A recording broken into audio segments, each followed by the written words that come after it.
तो मेरे प्यारे दोस्तों, आपका स्वागत है आज के इस नए वीडियो में।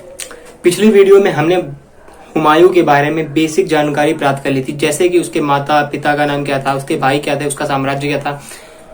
दोस्तों, आज हम पढ़ने वाले हैं बाबर के गद्दी छोड़ने के बाद व हुमायूं गद्दी पर बैठने के पश्चात उसके सम्मुख कौन सी कठिनाइयां आती हैं, कौन सी चुनौतियां आती हैं। तो दोस्तों, जैसे ही बाबर गद्दी छोड़ता है, इस विषय में ख्वाजा मीर का एक कथन है। हम पढ़ने वाले हैं कठिनाइयों के बारे में, हुमायूं के सम्मुख प्रारंभिक कठिनाइयों के बारे में। तो दोस्तों, जैसे ही 26 दिसंबर 1530 को बाबर गद्दी छोड़ता है, उस समय पर हुमायूं कहाँ होता है? संभल में होता है। 30 दिसंबर सन 1530 ईस्वी को हुमायूं दिल्ली आ जाता है और सिंहासन पर आसीन हो जाता है। इस विषय में, हुमायूं के सिंहासन के पर बैठने के विषय में एक शख्स हैं ख्वाजा मीर। एक शख्स हैं, इनका एक कथन है कि जैसे ही बाबर गद्दी को छोड़ता है, गद्दी छोड़ना मतलब संसार से अलविदा होता है, वैसे ही हुमायूं के लिए विपत्तियों का दौर प्रारंभ हो जाता है। समझ में आया? और समझते हैं।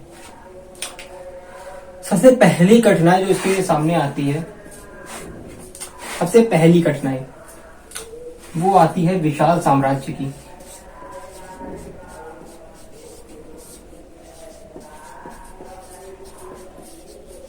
विशाल साम्राज्य की। आप जानते हैं कि हुमायूं को एक बड़ा विशाल साम्राज्य उत्तराधिकार के तौर पर मिला था, जिसमें न केवल भारत के भूभाग सम्मिलित थे, उसके अतिरिक्त उसमें क्या क्या था? मध्य एशिया के भाग, मध्य एशिया के भाग, ये भाग है बल्क,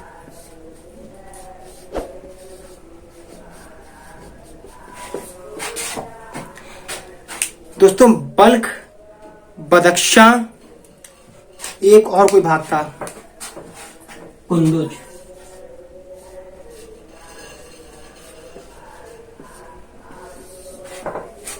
तक का जो इलाका था वो हुमायूं को उत्तराधिकार के तौर पर मिल जाता है।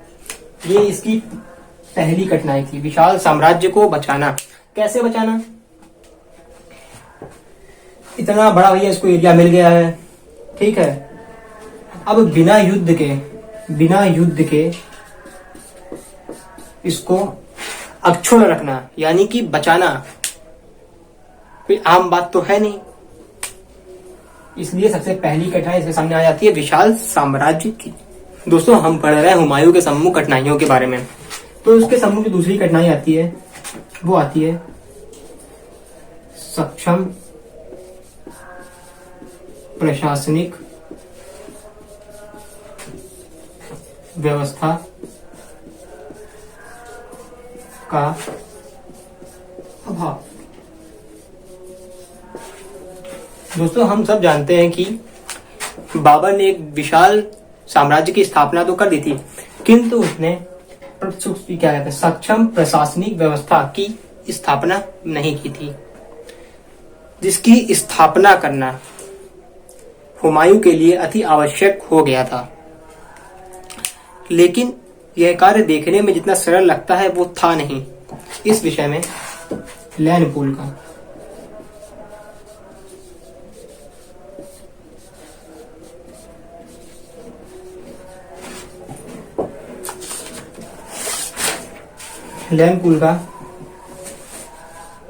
कथन है कि बाबर ने जिस साम्राज्य को अपने पुत्र के लिए छोड़ा था, उस पर शासन करना आसान नहीं था और ना ही हुमायूं उसके योग्य था।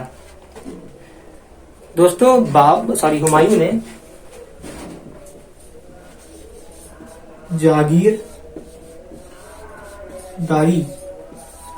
व्यवस्था को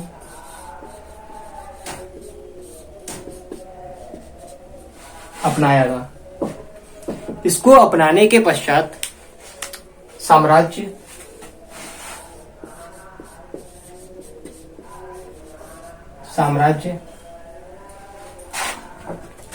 जागीरदारों व अमीरों के हाथ में चला गया था, जो कि एक बहुत बड़ी गलती की इसने। तो दोस्तों अब हम बात करते हैं हुमायूं के सम्मुख तीसरी कठिनाई के बारे में। तीसरी कठिनाई जो उसके सम्मुख आती है वो आती है साम्राज्य का विभाजन। साम्राज्य का विभाजन। दोस्तों बाबर ने अपनी मृत्यु से कुछ समय पूर्व हुमायूं से कहा था कि बाबर के आदेश का सारांश यह होता है कि हुमायूं, तुम अपने भाइयों से बुराई कभी मत लेना, चाहे वह इसके योग्य क्यों ना हो। दोस्तों हुमायूं के 3 भाई और होते हैं, यानी कि ये हुमायूं कुल 4 भाई होते हैं। पहला, दूसरा, तीसरा, चौथा। हुमायूं कामरान, अस्करी और हिंदाल, ये 4 भाई होते हैं। दोस्तों हम सभी जानते हैं कि हुमायूं के हाथ में दिल्ली की सत्ता होती है और कामरान के हाथ में काबुल व कांधार। बाबर की मृत्यु के पश्चात हुमायूं ये साम्राज्य का बंटवारा करता है। अस्करी के हाथ में आती है संभल,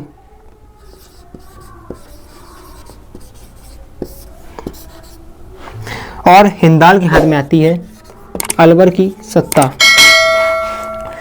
अब ये साम्राज्य का विभाजन हो चुका है। ये जो कामरान होता है ये दिल्ली पर शासन करना चाहता है, किंतु यह इतना योग्य नहीं होता है कि यह हुमायूं को हराकर दिल्ली पर शासन कर ले। इस विषय में लैंड पूल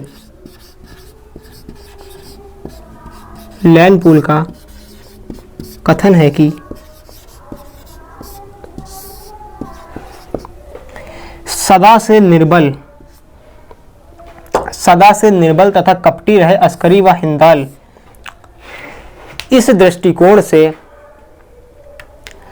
खतरनाक सिद्ध होते हैं कि कहीं कोई महत्वाकांक्षी इनका उपयोग करके हुमायूं के विरुद्ध षड्यंत्र रच सकता है, जो साम्राज्य का विभाजन हुमायूं करता है यह आगे चलकर हुमायूं के लिए घातक सिद्ध होता है। दोस्तों अगर हम चौथी कठिनाई के बारे में बात करें तो चौथी कठिनाई हुमायूं के सम्मुख आती है दोषपूर्ण सैन्य संगठन।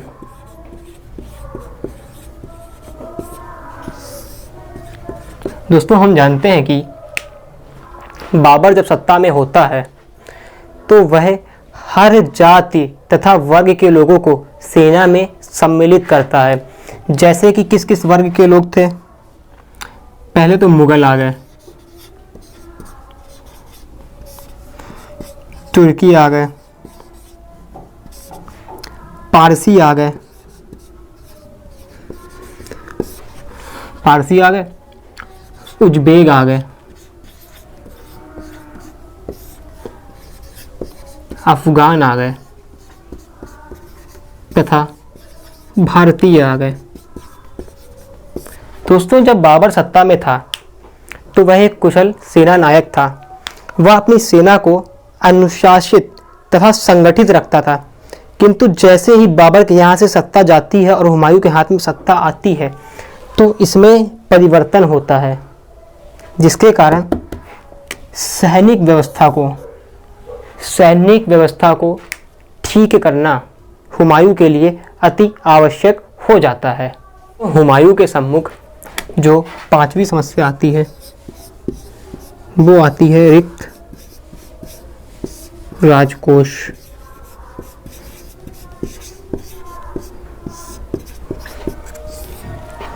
दोस्तों, जब बाबर दिल्ली को जीत लेता है तो उसको अपार धन की प्राप्ति होती है। वो उस धन को खुले हाथों से अपने सैनिकों में वितरित करता है तथा जो धन बच जाता है वो काबुल भेज देता है, वहाँ की काबुल की जनता में वो धन वितरित करता है। इस तरह से बाबर जो होता है वो अपव्यय नीति का पालन करता है। और जब हुमायूं सत्ता पर बैठता है तो हुमायूं इस ओर ध्यान न देकर वो भी धन का खूब व्यय करता है तथा अपव्यय नीति का पालन करता है। इस तरह से साम्राज्य जो होता है वो आर्थिक दृष्टिकोण से काफ़ी कमज़ोर हो जाता है, जिसका सुधार करना हुमायूं के लिए अति आवश्यक हो जाता है। तो हुमायूं के सम्मुख जो छठी समस्या आती है वो आती है सगे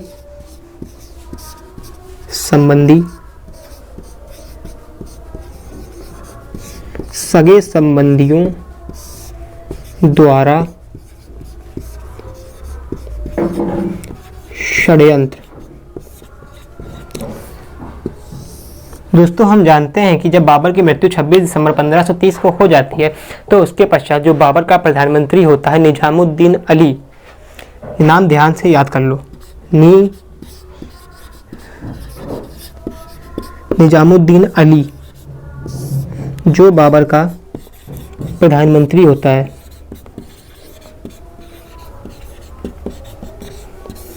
ये बाबर का प्रधानमंत्री निजामुद्दीन अली बाबर के बहनोई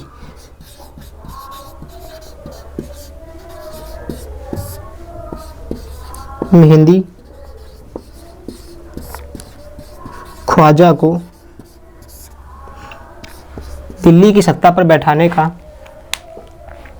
षड्यंत्र करता है, किंतु यह षड्यंत्र विफल हो जाता है। दोस्तों, हुमायूं के सम्मुख जो सातवीं समस्या आती है वो आती है राजपूत समस्या।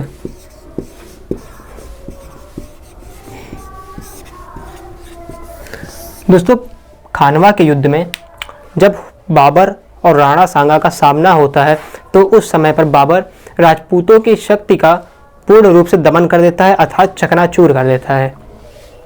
अब होता क्या है, अब राजपूत अब हुमायूं के समय में धीरे धीरे संगठित होने लगते हैं तथा जो राणा सांगा के पुत्र होते हैं राणा रत्न सिंह, वो मुगलों को भारत से निष्कासित करने के लिए दृढ़ संकल्पित हो चुके हैं, जिनका दमन करना हुमायूं के लिए अति आवश्यक हो जाता है। मेरे प्यारे दोस्तों, हुमायूं के सम्मुख जो अगली समस्या आने वाली थी वो होती है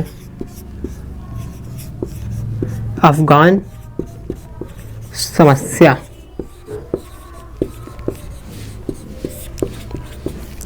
दोस्तों, वैसे तो बाबर ने पानीपत के युद्ध में सन 1526 ईस्वी को इब्राहिम लोदी को हरा दिया था, किंतु वह पूर्ण रूप से अफगानों की शक्ति का उन्मूलन नहीं कर पाया था अर्थात उनका दमन नहीं कर पाया था। इस प्रकार उनका जो भाई होता है, इब्राहिम लोदी का भाई होता है महमूद लोदी, इब्राहिम लोदी का भाई जो होता है महमूद लोदी,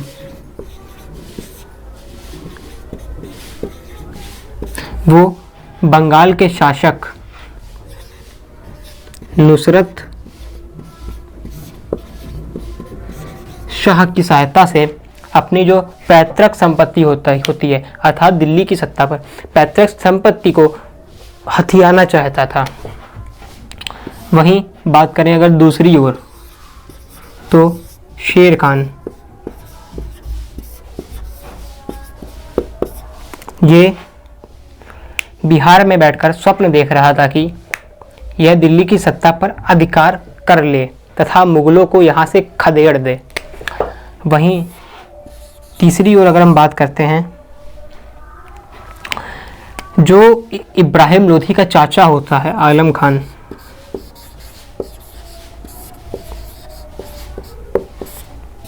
खान, वह गुजरात के शासक की सहायता से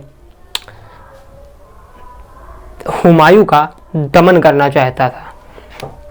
तो दोस्तों ये 3 लोग होते हैं ये जो हुमायूं के लिए बड़ी समस्या उत्पन्न कर सकते थे। इस विकट समस्या में एक कुशल शासक की आवश्यकता होती है जो बड़ी से बड़ी समस्या का सामना आसानी से कर सके, किंतु हुमायूं के अंदर वह योग्यता नहीं थी। तो अंत में बस मैं इतना कहना चाहता हूँ कि दिल्ली की जो सत्ता होती है वह हुमायूं के लिए कांटों की सत्ता या कांटों का ताज सिद्ध होती है। तो दोस्तों आज के लिए बस इतना ही। हुमायूं के बारे में अब हम कुछ जानकारी अगली वीडियो में प्राप्त करेंगे।